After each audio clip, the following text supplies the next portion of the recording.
is talk about Alexander Gustafsson coming up to heavyweight to fight Fabricio Werdum. Now, this is a very interesting fight because there's just so many things we don't know, right? Now, Gustafsson, he's a big dude. He's 6'5". His reach is he's got 79-inch reach, which is insane for that weight class. Now, so it's not a big stretch for him to come up to heavyweight because he's actually bigger than Werdum height-wise. But I'll be interested to see what Gustafsson's frame is like. Now, look, at the end of the day, there are just so many unknowables in this matchup. Like Fabricio Werdum, he came back recently against Alexei Oleinik, and he lost that fight and he didn't look too good. He did seem to pick up and get back to his old self in like the second round and more in the third round, but he didn't look great. He was coming off a long layoff though, so that's got to be taken into account. And I think that we're going to see a much better Fabricio Werdum in this matchup than we did last time around. And it's not like Gustafsson's going to have a huge reach advantage. You know, it's a matter of 2 inches. Fabricio Werdum, let's not forget, he's in the conversation for one of the greatest heavyweights of all time.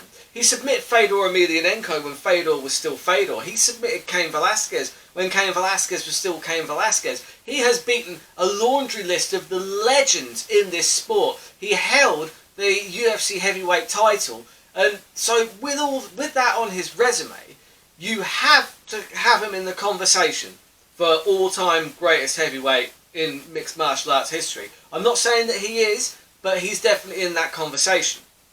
And when he is on, he is as good as anyone. I'd like to point out, you know, how he outstruck Travis Brown when they fought. There was just his striking started coming along really well. So he was no longer just a jiu-jitsu threat, but his striking actually started to get really, really good at one point. We didn't really see that against Oleinik, apart from in the third round, as I said. But what I'm saying is there's a big upside to Fabricio Werdum. People forget how good he is. Ask Walt Harris how good Fabricio Werdum is. Fabricio Werdum decided that all he wanted to do was eliminate any risk of being knocked out by Walt Harris, so he took him to the ground, just armbarred him. Boom, done, job done. I'll collect my check. I ain't paid by the hour. Good night, ladies and gentlemen. Do you know what I mean? Ask Walt Harris how good Fabricio Werdum is. Now, with that being said, he has been fighting since 2002. That is a long time ago. That is some fight miles on the clock. He is 44 years old, and when you've been fighting for that long, that's a hard 44. But he's never really shown any signs that he's past it. And let's be fair, the heavyweights can go for far longer than any other weight class. The average age in the heavyweight division is much older than any other weight class because power is the last thing to go, strength, size, they're the last things to go. That's why the lower the weight class, the sooner they will generally retire because they'll rely on the reflexes and the speed, which are the first things to diminish with age.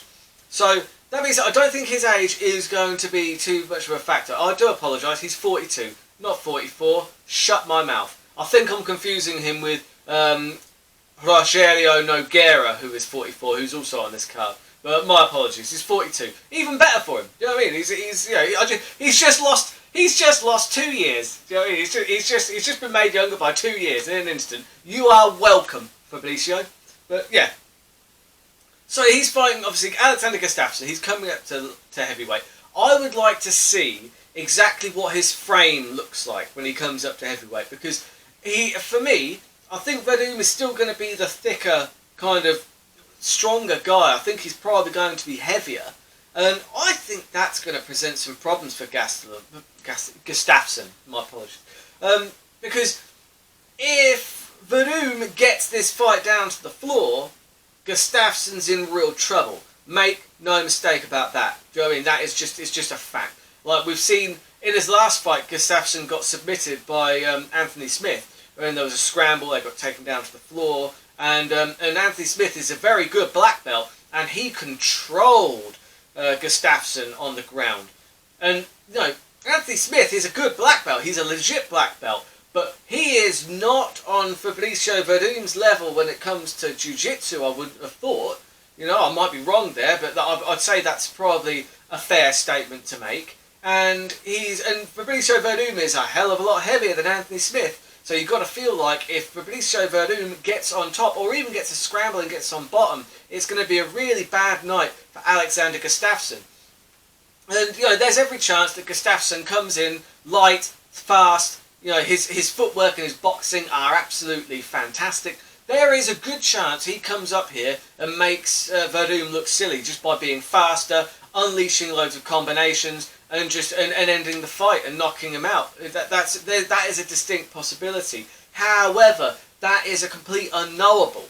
There are too many intangibles in this fight because we haven't seen it at this weight class, and we haven't seen Gustafsson at this weight class. So with that being said, the odds going into this, Gustafsson is a -130 favourite, right? Werdum is plus 3.75. That's nearly 4 to 1. And if you are going to give me nearly 4 to 1 on a man who is in the conversation to be the greatest heavyweight mixed martial artist of all time, then I am taking that all day. There is a very good chance that Fabricio Werdum wins this fight. And you know what? I think that betting line is goddamn disrespectful to someone who is a legend of the sport, hasn't shown that he's completely past it, and has the skill set to beat Alexander Gustafsson. I'm not saying that he's definitely going to win, because there are too many intangibles. Like I said, unknowables. But that is a disrespectful betting line, man. Do you know what I mean? Fabricio Werdum is an all-time great. Show some goddamn respect. I am having a go at 3.75 to 1 on Fabricio Werdum to beat Alexander Gustafsson. Keep those bets terrible and those odds long. I'll update you on the next fight shortly.